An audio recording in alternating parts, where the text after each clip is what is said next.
heard the news. Jeffrey Epstein. Jeffrey Epstein. Jeffrey Epstein.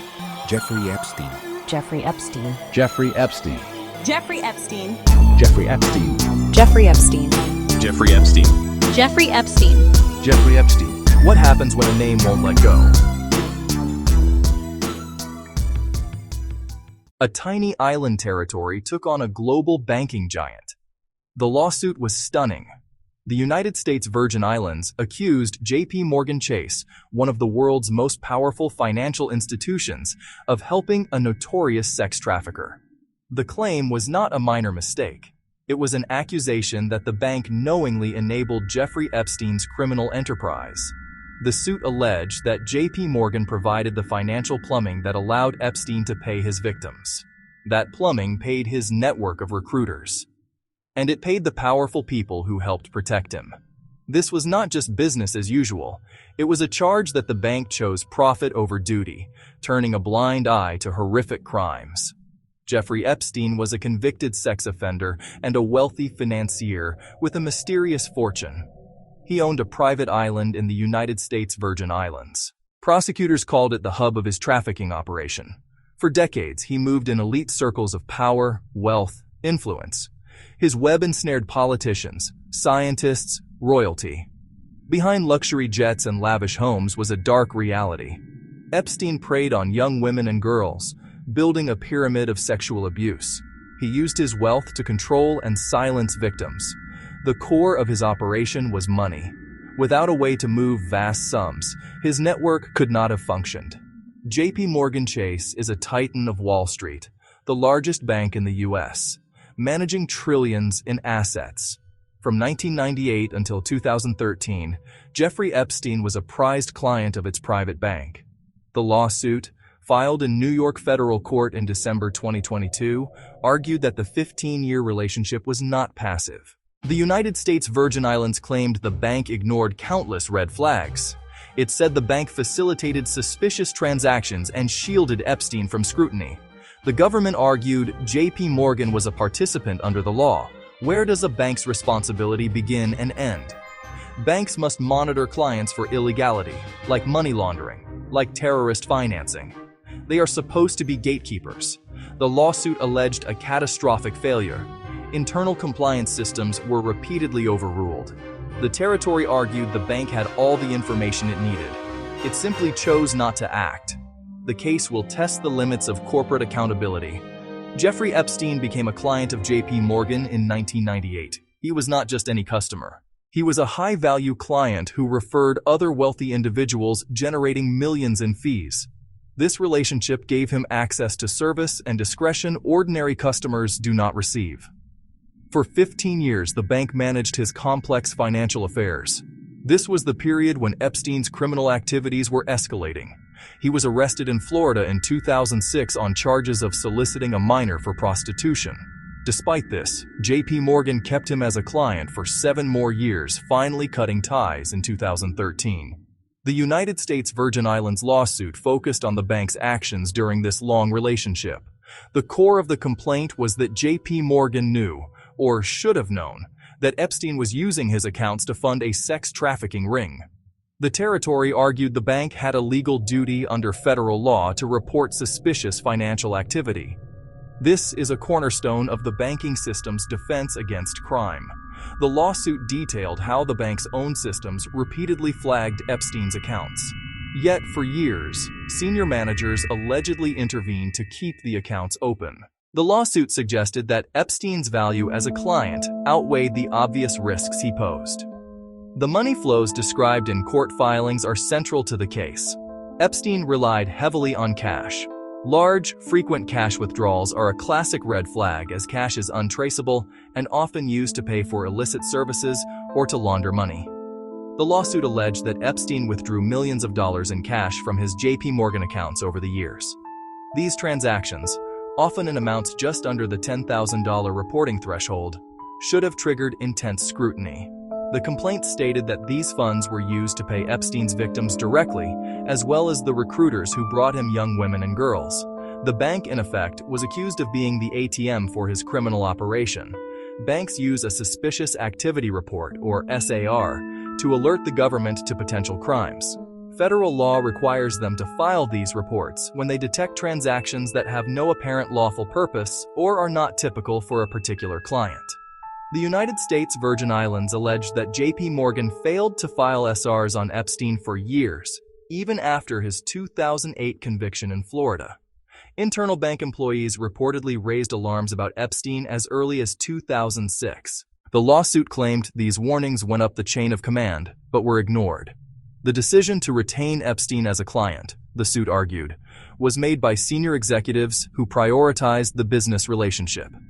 Evidence presented in court filings painted a damning picture of the bank's relationship with Epstein. The numbers alone were alarming. Between 2003 and 2013, Epstein withdrew more than $4.7 million in cash from his JP Morgan accounts. He often took out tens of thousands of dollars at a time. For a wealthy investor, relying heavily on physical cash is highly unusual, a red flag for money laundering. Bank employees noted these patterns. They flagged payments to numerous young women with Eastern European surnames, students, models. These payments matched descriptions of how Epstein's trafficking network operated. JP Morgan's compliance department logged frequent, clear internal alerts. Starting around 2006, the bank's AML software flagged his accounts hundreds of times. The alerts were specific. They pointed to suspicious cash withdrawals and a pattern of payments to women around the world. Court documents quoted compliance officers expressing grave concerns. A 2011 review reportedly labeled Epstein a high-risk client involved in human trafficking. Yet the bank kept processing his transactions for 2 more years. The lawsuit says that was a conscious choice. Section 4. The law. The emails. The executive. At the heart of the case against JP Morgan was a senior executive named Jess Staley. During much of Epstein's time as a client, Staley was a powerful figure at the bank, running the private banking division, later the entire investment bank. He was Epstein's primary contact and advocate within JP Morgan. The U.S. Virgin Islands lawsuit unearthed a trove of emails between Staley and Epstein that revealed an unusually close and personal relationship. The messages went far beyond typical banker-client communications. They discussed personal visits, meetings in London, meetings in New York, trips to Epstein's private island in the Caribbean, the epicenter of his abuse. The emails became explosive evidence. In some messages, Staley and Epstein used cryptic language, referring to young women with coded terms. The U.S. Virgin Islands argued these emails showed that Staley had first-hand knowledge of Epstein's lifestyle and the nature of his activities. The communications suggested a level of intimacy and familiarity that made it difficult for the bank to claim ignorance. For example, after a visit to Epstein's island, Staley wrote an email that expressed his gratitude. The lawsuit argued that it was impossible for a senior executive to be this close to Epstein and visit his island without understanding the risks and the reality of what was happening there. These emails undermined JP Morgan's defense that it was unaware of Epstein's crimes. The U.S. Virgin Islands used the messages to argue that the bank's leadership had a see no evil, hear no evil culture when it came to a profitable client. The complaint suggested that Staley's personal relationship with Epstein was a key reason the bank kept him as a client for so long, even after his 2008 sex crime conviction in Florida. The emails provided a direct link between the highest levels of the bank and the man at the center of the trafficking ring.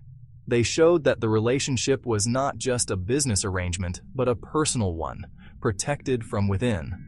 The legal strategy of the U.S. Virgin Islands was to use this evidence to satisfy the requirements of the Trafficking Victims Protection Act. To hold the bank liable, prosecutors did not need to prove that JP Morgan executives gave direct orders to commit crimes. They needed to show that the bank knowingly benefited from participating in the trafficking venture. The emails to Jess Staley were crucial for proving the knowing element. They suggested that awareness of Epstein's conduct reached the top of the bank's management structure.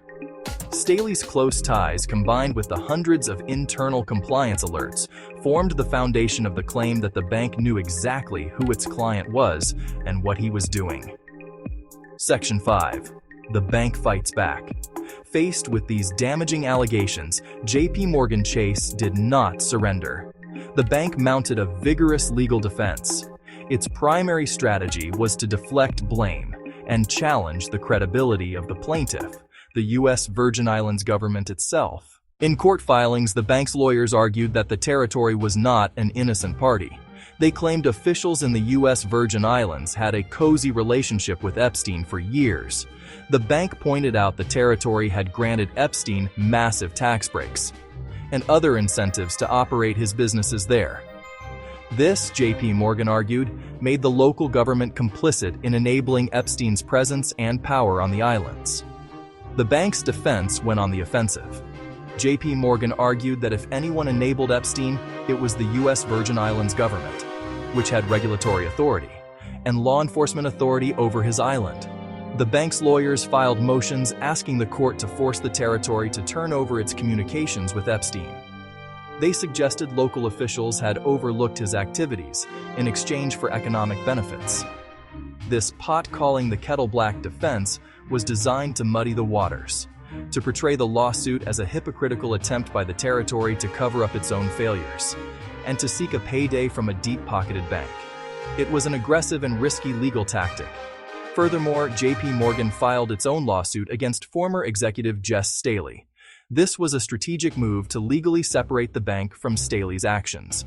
The bank claimed that if it was found liable, Staley should be held personally responsible. JP Morgan alleged Staley had concealed his personal relationship with Epstein and misled the bank about the nature of his client. In essence, the bank argued Staley was a rogue employee who acted outside his duties. This third-party complaint aimed to shift financial and reputational liability onto one individual. The case progressed through legal battles in 2023. Both sides filed motions for summary judgment, asking the judge to rule without a full trial. JP Morgan argued the U.S. Virgin Islands could not prove participation in a trafficking venture as required by the TVPA. The bank maintained it had only provided routine banking services. The U.S. Virgin Islands countered that facilitating millions in suspicious payments was far from routine. The legal fight was intense. Both sides dug in for what was expected to be a high-profile trial scheduled for October 2023. The world watched to see what secrets would be revealed in a public courtroom. Section 6. A settlement before a trial. Just weeks before the trial, the fight abruptly ended. On September 26, 2023, JP Morgan announced a settlement with the U.S. Virgin Islands. The bank agreed to pay $75 million to resolve the lawsuit. As is common in such agreements, JP Morgan did not admit any liability or wrongdoing. The settlement let the bank avoid a public trial. A trial would have aired more of its dirty laundry, internal documents and testimony from current and former executives. The bank did, however, issue a statement saying it deeply regrets any association with this man. The $75 million was carefully structured to address the harms caused in the territory. The money was not a simple payment to the government's general fund. Instead, it was allocated to initiatives to combat human trafficking and support victims. $30 million, designated for local charities serving survivors of sex crimes and other abuse. $25 million, allocated to the U.S. Virgin Islands government to strengthen law enforcement. $10 million, set aside to pay for the government's legal fees. $10 million, dedicated to mental health and counseling services for victims. That focus on victim support and prevention was central to the agreement. It ensured the money would directly benefit the affected community. The agreement was a significant financial commitment from the bank. This settlement followed another major payout a few months earlier. In June 2023, JP Morgan paid $290 million to settle a class action by victims. Together, the two settlements were a massive financial reckoning for the bank. While they brought financial closure, many questions remained unanswered. A trial could have forced the bank to publicly defend its actions and provided a fuller picture of internal failures. Section 7. The unanswered questions. The JP Morgan settlements mark a pivotal moment, but they are not the end of the story. This case forces a hard look at the role and responsibility of major financial institutions. It raises profound questions about where the line falls between client privacy and a bank's duty to prevent crime. Are banks simply service providers, obligated to carry out their clients' requests? Or are they essential gatekeepers with a responsibility to police the financial system for illegal activity? The lawsuit against JP Morgan suggests that when the red flags are numerous and severe, a bank cannot hide behind the excuse of just providing routine banking services. The case sets a powerful precedent for holding corporations accountable under laws like the TVPA. The scandal also exposes a systemic failure that extends beyond a single bank. Compliance departments at a major bank, law enforcement agencies, government officials who at times seem to look the other way. The lawsuit brought by the U.S. Virgin Islands and JP Morgan's defense, pointing a finger back at the territory, highlights how both private and public sector entities can become entangled in enabling powerful criminals. It is a story of compromised ethics, where the allure of money and influence seem to override basic duties of care and vigilance across the board. For the banking industry, this case is a loud and clear warning shot. The massive financial settlements and the immense reputational damage demonstrate the high cost of compliance failures. Banks must do more than just have policies on paper. They must foster a culture where those policies are enforced, even when it means losing a wealthy and well-connected client. The case of Jess Staley shows that the actions of a single powerful executive can expose an entire institution to catastrophic risk. Stronger internal controls, more independent compliance departments, greater accountability for senior managers who overrule risk assessments. Ultimately, the story leaves us with lingering and difficult questions about justice and accountability. Did the settlements truly deliver justice, or did they allow a powerful institution to buy its way out of a public reckoning? While the money will fund important services for victims and law enforcement, it cannot erase the years of harm or the institutional failures that allowed it to happen. Who is ultimately responsible when a criminal is enabled by the very systems designed to stop them? The case of JP Morgan and Jeffrey Epstein is a grim reminder that money can conceal the darkest of secrets. The challenge now is to ensure that its lessons lead to real, lasting change in how power, wealth, and responsibility are managed.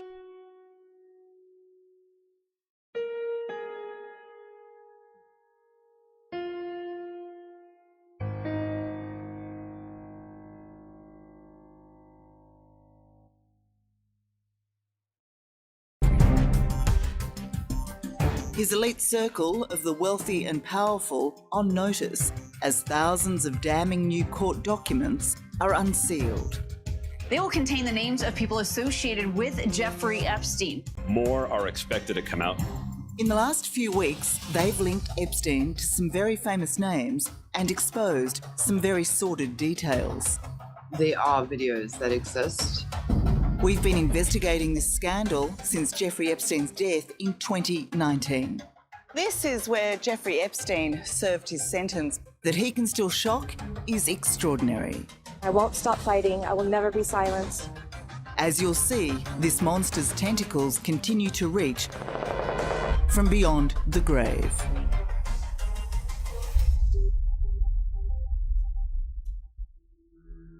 What? Refusing to answer lawyers on the grounds he might incriminate himself, Epstein thought his own silence would protect him forever. With his death by suicide in 2019 and the jailing of his former lover and right-hand woman Ghislaine Maxwell 2 years ago, Epstein's associates